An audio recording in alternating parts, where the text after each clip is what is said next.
السلام علیکم ورحمۃ اللہ وبرکاتہ۔ جب بے وجہ توڑ دیے جاؤ تو سمجھ جاؤ اللہ تمہیں اپنے قریب لا کر جوڑنا چاہتا ہے۔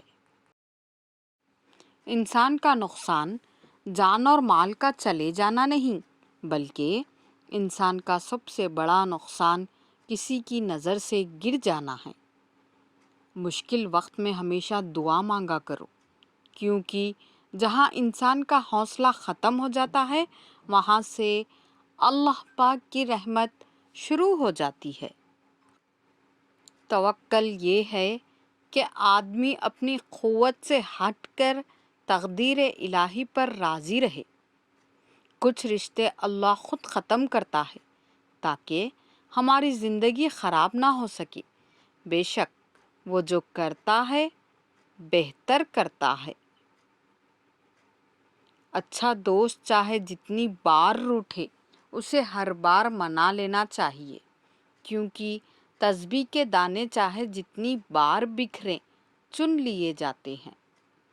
جب تھک جاؤ تو اللہ کے سامنے جھک جایا کرو، کیونکہ لوگ تھوڑی سی غلطی پر چھوڑ جاتے ہیں، لیکن اللہ تھوڑی سی عبادت میں بھی تھام لیتا ہے۔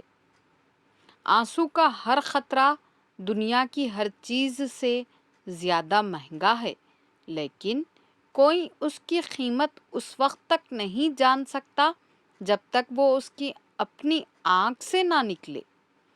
نادان لوگ دولت کے لیے دل کا سکون گنوا دیتے ہیں، اور دانشمند دل کے سکون کے لیے دولت لٹا دیتے ہیں۔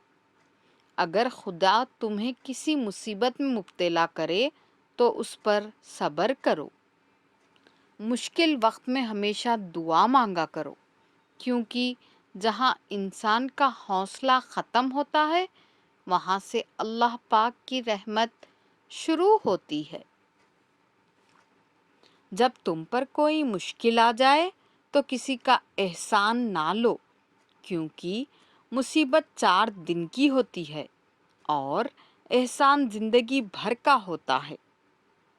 زندگی جب بھی رلائے تو سمجھ لینا گناہ معاف ہو گئے، اور زندگی جب بھی ہنسائے تو سمجھ لینا دعائیں قبول ہو گئی۔ رشتوں کی خوبصورتی ایک دوسرے کی بات برداشت کرنے میں ہے۔ اگر بے عیب انسان تلاش کرو گے تو اکیلے رہ جاؤ گے۔ جب کبھی تمہیں اپنے رزق میں کمی نظر آنے لگے تو کچھ مال اللہ کو دے کر اللہ کے ساتھ تجارت کر لیا کرو۔ آزمائے ہوئے کو آزمانا بے وقوفی ہے۔ جو تمہارے مقدر میں ہے وہ تم تک پہنچ کر ہی رہے گا۔ عقل مند وہ ہے جو اپنی زبان کو غیبت سے بچائے، اور مومن وہ جس کا دل شک سے پاک ہو۔